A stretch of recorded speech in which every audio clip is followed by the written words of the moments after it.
Hello friends, welcome to our channel.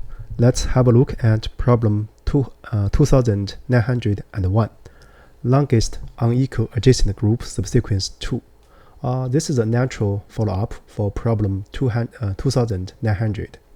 So in this video, we are going to explain dynamic programming solution, but also with path retrieval. So for this problem, I'm not going to read through the problem statement, but one thing I want you to notice is that the length of the words and the groups are equal and is less than or equal to 1000. So here, let me make 2 points clear. First, the DP part of this problem is actually routine. So basically, I can have a length n DP table. So here, DPI will be the length of the longest valid subsequences ending at that index, right? So then the DP update rule will be very simple if we want to find the longest path or the longest length. So for all the previous indices before I, so we want to check if the corresponding groups are different, right? If different and the corresponding words also have a Hamming distance 1, and then DPI is smaller than DPJ plus 1. In other words, we want to extend J by index I, right? So we can update this DPI by this DPI equals DPJ plus 1. So this will be the DP update rule, right? So I guess the other part, which is different from typical DP for finding the longest length, is the retrieval part. Actually, this can also be done when we do DP update. So for example, above, if we replace DPI by DPJ plus 1, then we're going to set the parent of I to be J, right? So this way, once we finish the DP update, we could find the index I0 corresponding to the maximum length, and then we do chain chasing using parent relation. So this part actually comment. So this is very alike the way we find roots when we do union find, right?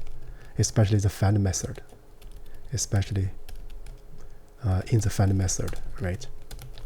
So if you are not familiar with the union find, you can look at the playlist in my channel, in my YouTube channel for some digest. So here we are going to focus on DP solution, but we will also incorporate the path retrieval. So it's almost identical actually as for the find method.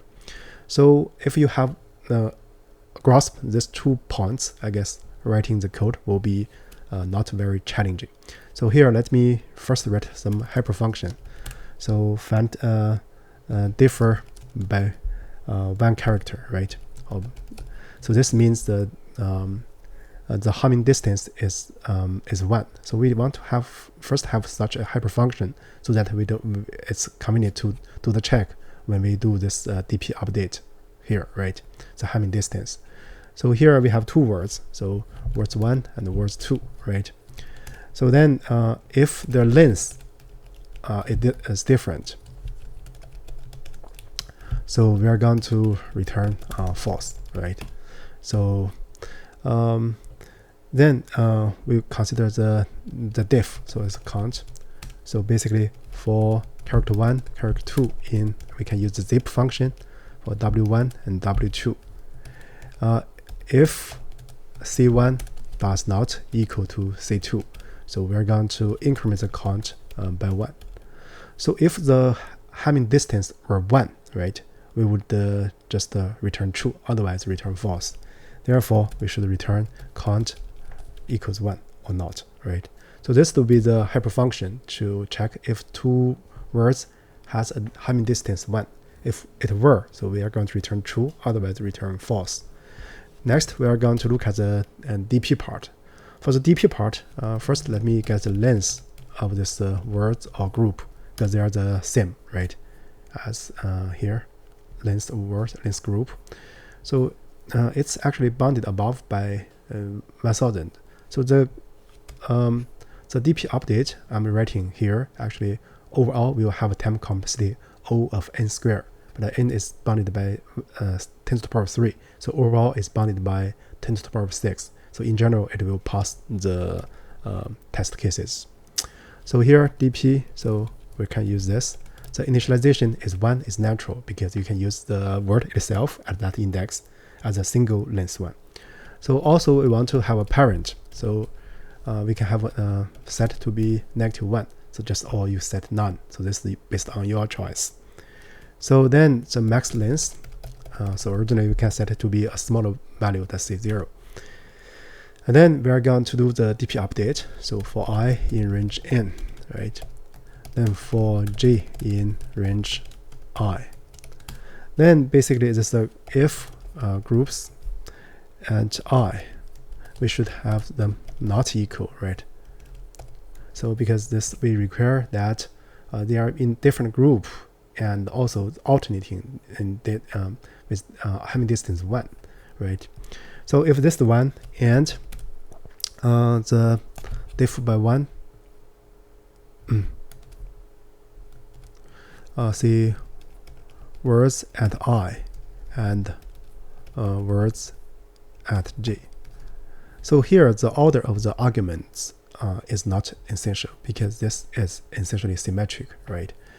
So if this is the 1, actually this is true or this is good, we can write it like this.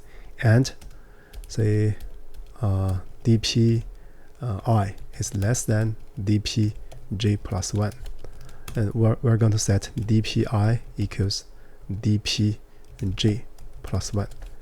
And then also we update the parent. So the parent of I is going to be j, right? So this way we finish setting up the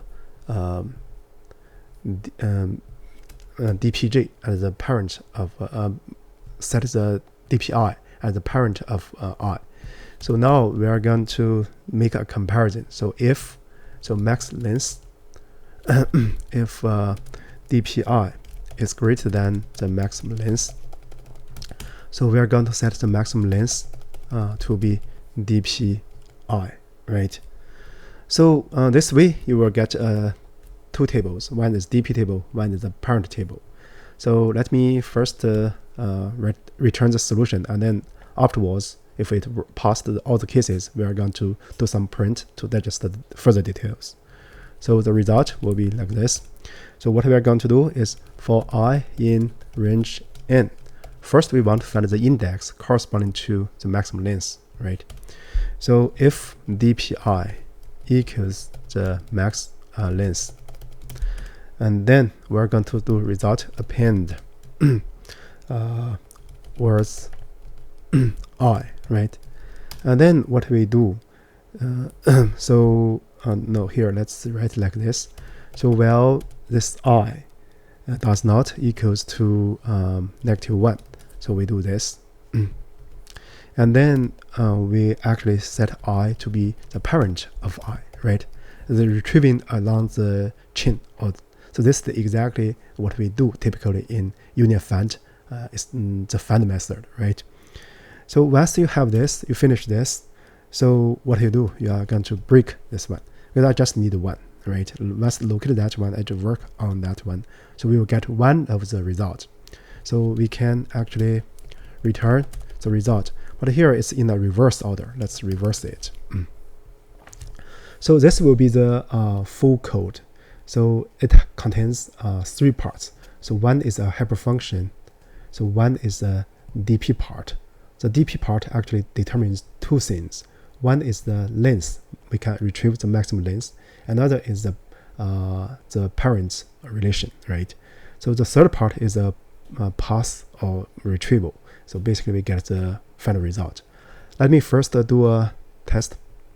Yeah, it passes the 2 cases. Now let's look at the generic case. Yeah, it passes all the cases. So with that said, now let me do some print. So let's maybe use the first example as the demonstration. So here we can print out so the dp and also the parent. And let's run it. So the maximum length would be 2, right? So if you switch the index, so from index 1 it corresponds to 1 maximum length. Then we have index 1. So index 1 is DBA, right? So for index 1, its parent, so if you check index 1, will be 0. So this will be BAB. Therefore, if you reverse, you will get BAB and DAB, right? This is the one. And if you you start from this maximum length, so this corresponds to index 2, and its parent is 0. So you are going to have 0, 2. So it corresponds to BAB and CAB. So this choice actually is the output in example 1. So now if you look at example 2, you will see the DP is 1, 2, 3, 4. The longest one will correspond to length 4. So its index is 3.